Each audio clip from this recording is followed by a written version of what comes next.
to wonder what's beyond the end.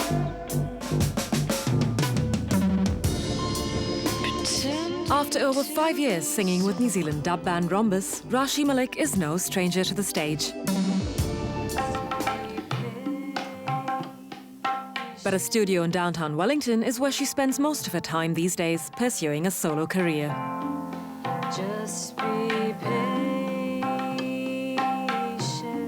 Going from being a singer in a band where we collectively collaborate and make music to being your own singer-songwriter. Predominantly you're doing everything yourself, which is fun, you know, and you've got a little bit more control.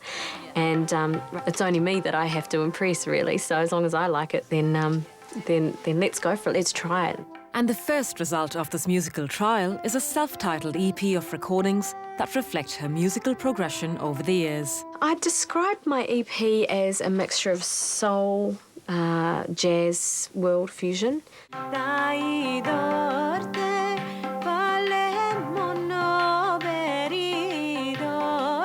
Indian elements make it into that, I guess, world category. I think it's a nice blend of all those three elements.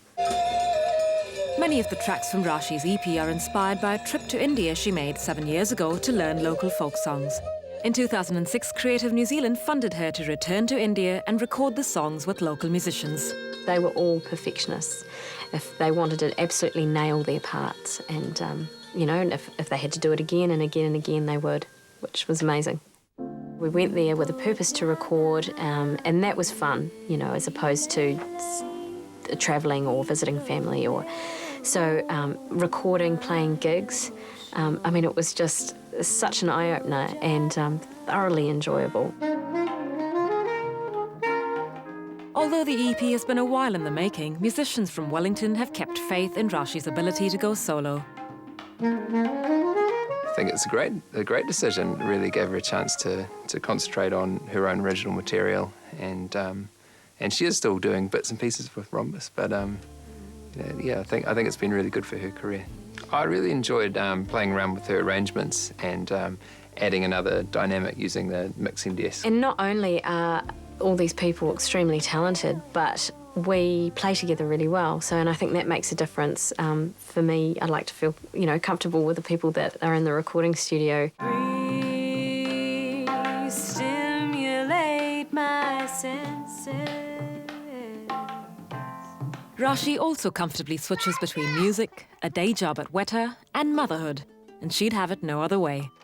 I've always juggled music with other things. I've always either worked or, with family. So, but it's nice. I think it's nice for my kids to see me in the studio, and they come to rehearsals, and it's nice. I like that they're involved, and I can do more than one thing.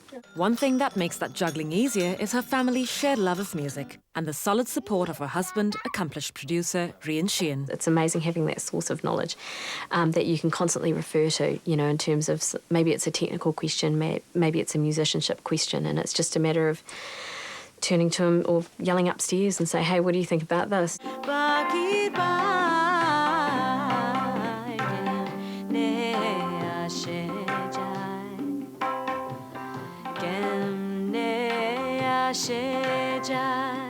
I think there's a place for this kind of music. It's something different. I don't think there are any other New Zealand artists who are doing something similar. So I think it definitely has a place. Raashi's EP is available at record stores around the country and promises a unique combination of traditional Indian folk songs and soulful fusion.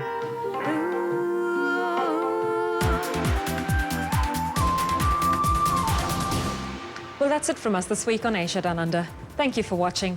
Don't forget, you can catch us again on the TVNZ website or on YouTube. See you next week, same time.